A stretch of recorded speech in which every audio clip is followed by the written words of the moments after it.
questions for Coach.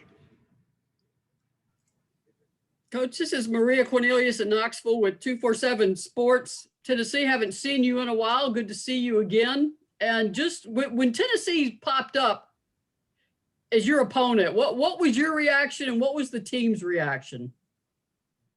I really didn't have a reaction right off the bat.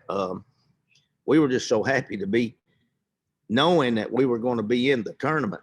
You know, we've been there before where we didn't know, hoping we'd get an at-large bid. This year, of course, we knew we'd be there. But as it started winding down, I saw that there was a chance that we would be playing Tennessee. And probably the first thing I thought about was Pat, if you want to know the truth. I thought Pat, it's kind of crossed my mind, you know, she probably got a laugh about this.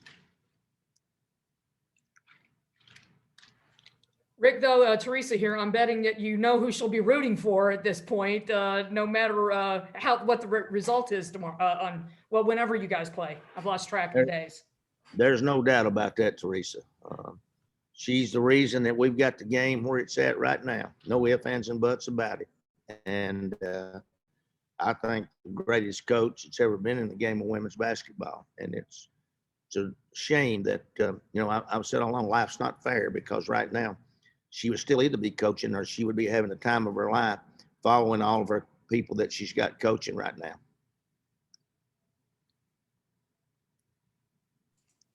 Coach, one thing Pat Summitt really wanted was parity in the game, and boy, has it arrived. You look at these first round, second round potential matchups, there's just not, it used to be a high seed could pretty much realize it was going to get to the Sweet 16 without too much of a problem, but that's not the case anymore, is it? Well, she wanted parity, but she never did let up on any of us because she is out there recruiting the best in the country. So, but you're right. I mean, she wanted to see, you know, success of every but one's program. That's what she was all about, and the success of the game. You know, you're exactly right. Coach Pat Eaton-Robb with the AP. Just a question about parity here, not with in the women's game, but in facilities here. We heard some complaints about that the women's facilities, especially the weight rooms, are not what they're giving the men. Have you seen any problems with how the setup is down there, and are you concerned that the men might be getting something that the women aren't? Well, I haven't seen anything, because when we got here, they put us 2 days in isolation where you couldn't come out of your room and you're on the same floor. We're still on the same floor. Like, we're on the 7th floor, and everybody in our hotel, there's 20 other teams that's got a floor.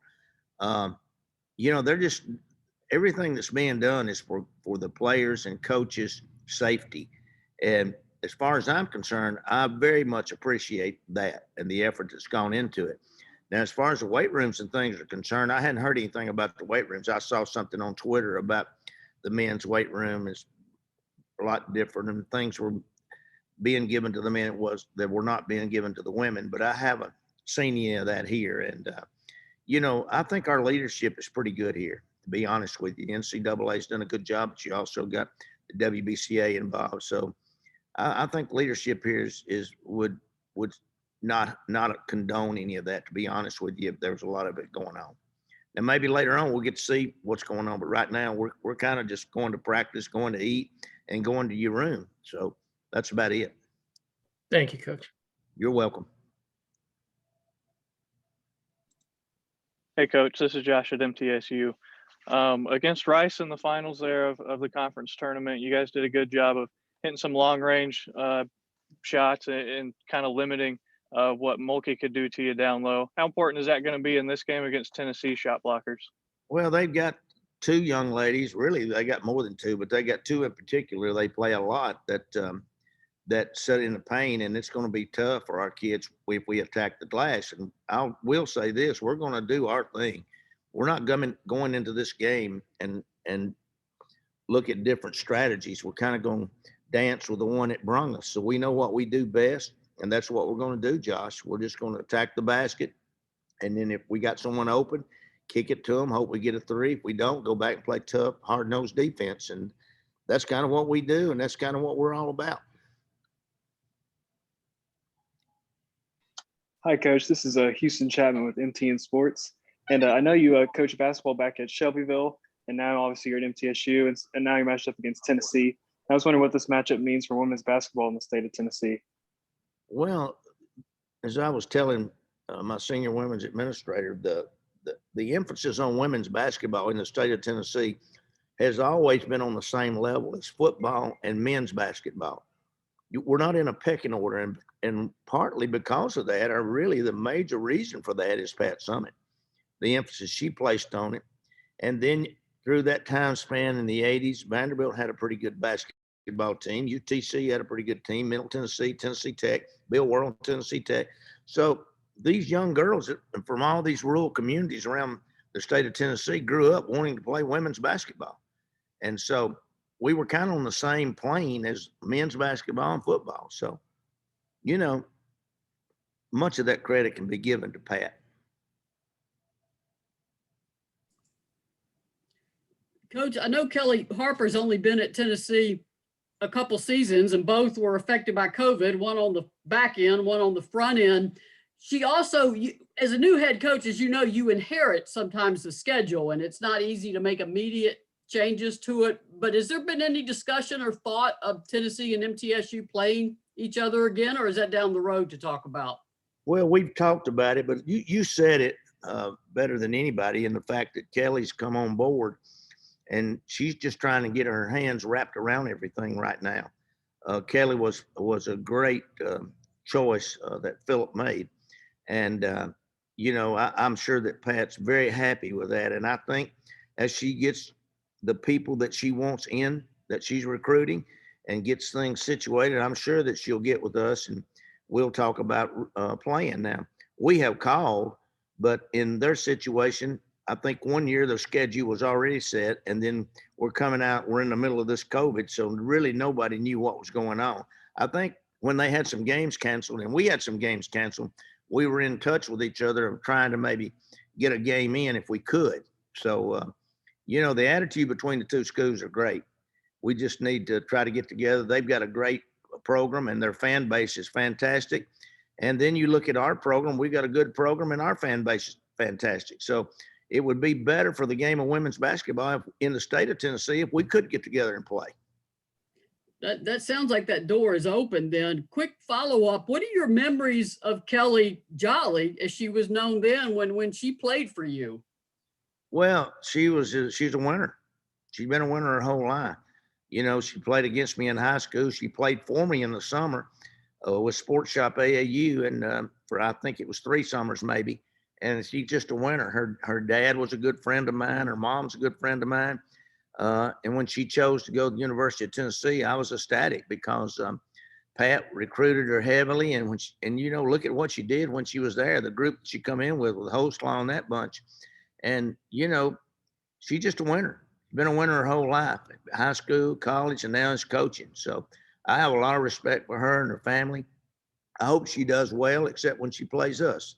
And then when she plays us, I hope that she's unhappy.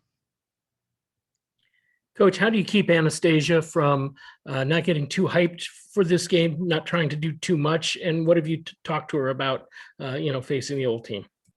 You know, really, Anastasia's been a jewel to coach. You don't have to worry about if she's going to come in and practice. She practices hard. You know, she's had 1 or 2 games since she's been with me that the ball hadn't gone in like she wanted it to. And sometimes she gets a little down on herself because of that.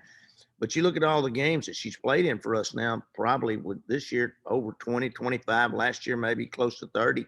So 50 games, and she's had 1 or 2 bad games. So, you know, she's doing well off the floor. She's doing good on the floor.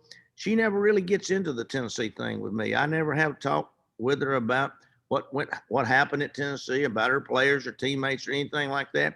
When she came on board with us, we started talking about what we wanted to do at Middle Tennessee, and she's kind of fell into that mindset, and we just never have gotten into any of that. I haven't seen anything. We practiced a couple of times since the show, and I haven't seen any kind of reaction whatsoever, except the fact of her directing our players what to do and when to do it, and that's about it. Coach, how you doing? I'm sure some of those young ladies on the other team have been friends with her for a long time, either at Tennessee or on the travel circuit. I'm sorry, whoever interrupted. I'm sorry I did. No, sorry about that, Coach. This is Kenny Hawkins from CBS out of the Tri-Cities. Let's talk about Courtney Williamson and the season she's had as a sophomore. Well, I've got 5 granddaughters, and if my granddaughters grew up to be like Courtney Williamson, I'd be one of the happiest people you've ever seen. What a jewel. I mean, just a team player, good Christian young lady, leader on the team, knocks down threes, battles on the boards night in and night out. A competitor, you know, I love her. I absolutely love her. And, you know, feel very fortunate to be able to coach the likes of Courtney Williamson. With the length of Tennessee, how busy is she going to be in this opening game? Well, she better get real busy quick. You know, but, you know, just like Anastasia, I have no doubts that Courtney will show up, no doubts whatsoever. She played 3 great games in the conference tournament, as good at 3 games as I've ever seen her put back to back to back. You got Aislinn also that played 3 great games in the conference tournament. I've had a lot of pretty good basketball teams at Middle Tennessee, and this team is not like any of the others. And when I say that, I mean they don't look at tradition. They don't look at, you know, how tall they are or how fast they are. They just go out and play the game. And we've done that for the last couple of years. If you look at our schedule, you know, we try to play as tough a competition as we can play in the country. And we were always ranked in the top 10 in non-conference schedules. So, you know, we've won some of those big games and we've lost some of them. But in all of them, I've been very happy that our players have showed up to play every night.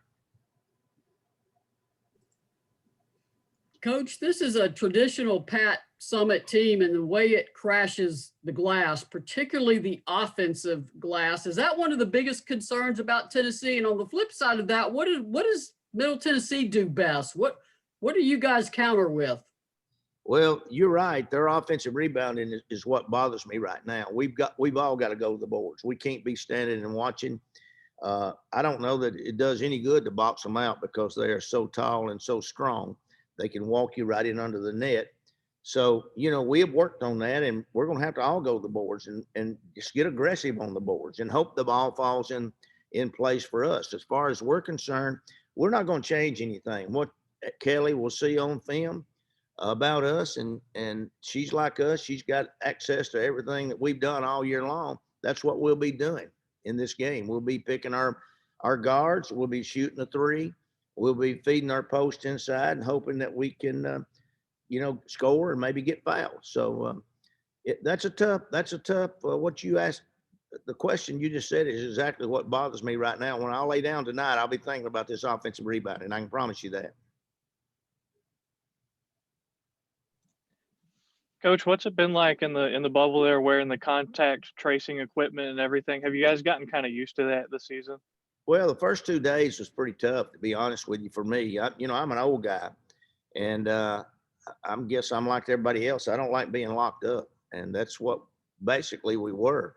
We were escorted to our rooms, and we were placed in our rooms, and we were told not to come out. And there was a monitor in the hall, and there was a monitor at the elevator, and then there was a monitor down in the lobby.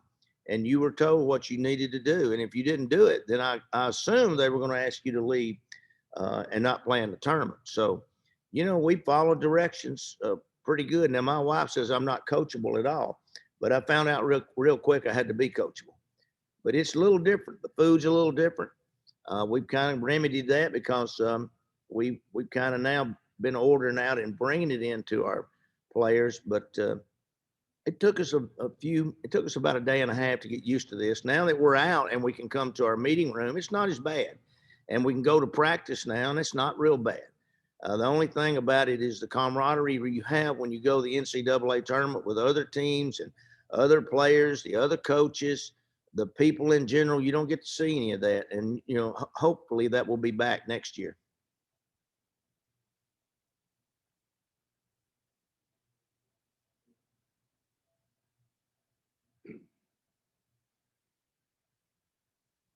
Any more questions?